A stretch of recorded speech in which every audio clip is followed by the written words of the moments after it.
Make some noise for Dan Thrall, everybody. Dan Thrall.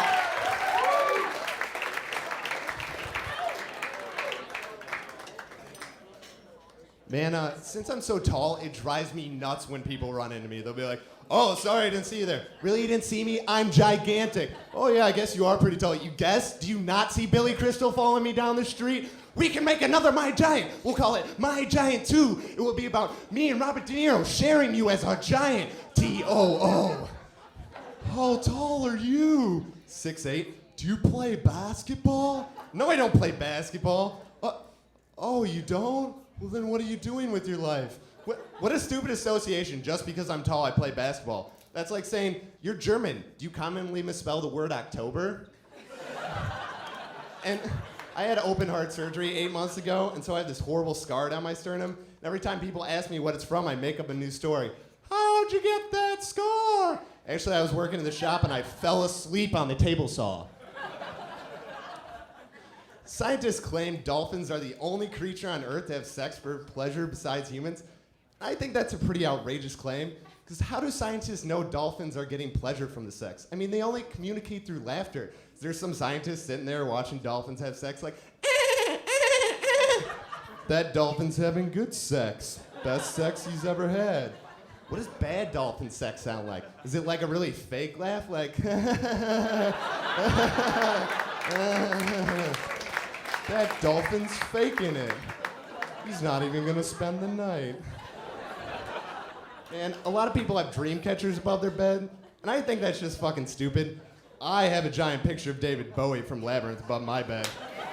Because if there's anyone who you wanted to watch over your dreams, wouldn't it be David Bowie? I mean, I could kick his ass in the real world, but I wouldn't fuck with him in the dream world. Like, you'd be having the scariest dream with this, like, monster closing on you. You'd be like, and David Bowie would be skipping around the dream world. He'd be like, dance, dance, dance, magic dance.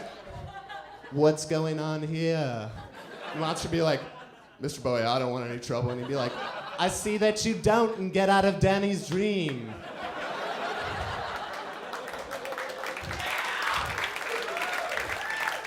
How'd you get that scar on your sternum? Horrible circumcision accident. Oh, you said sternum. I thought you said scrotum. How'd you get that scar? I found out I was gay. What? That doesn't even make sense. Dad's not laughing. Why'd you have to tell me like this?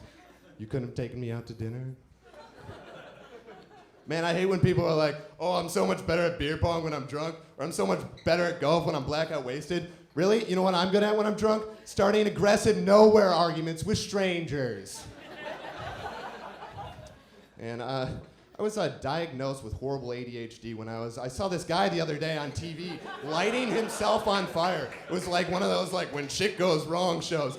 And there was narration in this clip, and it was just like, Harold puts on a protective fireproof suit. His friends douse him with gasoline, light him on fire, and suddenly something goes terribly wrong. No, everything went right. You doused your friend with a flammable liquid and then ignited a flame. What the fuck did you think was gonna happen? Then they like interview these people who were lighting him on fire. They're like, oh, apparently there was a little miscommunication about when we were supposed to put him out. Apparently it was when he stopped, dropped, and rolled. I thought it was when he double-clicked his heels. Never did that, so I never put him out. And their sole purpose was to watch over this guy and put him out in time. And they didn't do it. What were they fucking like distracted in the corner, like talking to some girls? Like, man, you think Bill's doing some crazy shit over there? You should see him sing Journey on karaoke. No, oh my God! As they stomp on him with a fire extinguisher in hand.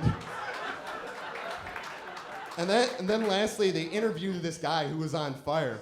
And he always says the exact same thing. He's just like, yeah, you know, I got pretty badly burnt, but if my normal crew was there, they would have had me out in no time.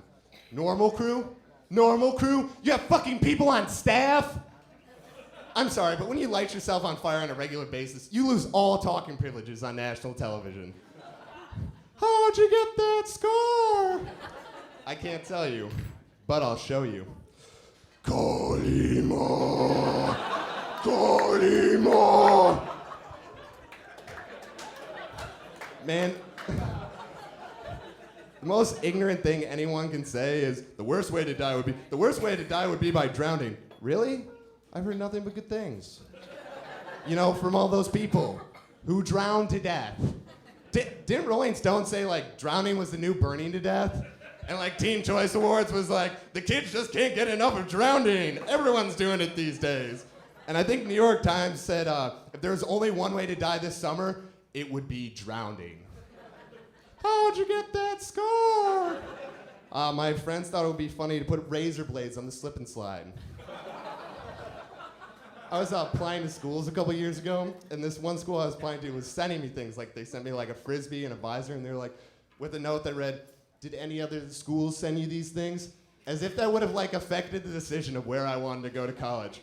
Ooh, a shitty Frisbee and a visor. Visor, what the fuck is this, the 90s? What, are you gonna frost my tips for me too? Then it got a little out of hand. They just kept sending me shit. Like, they sent me like a cell phone holder and a knife with blood on it, and they're like, would any other school kill for you? 'Cause we will. 'Cause we will. That's all I have for tonight, guys. Thanks.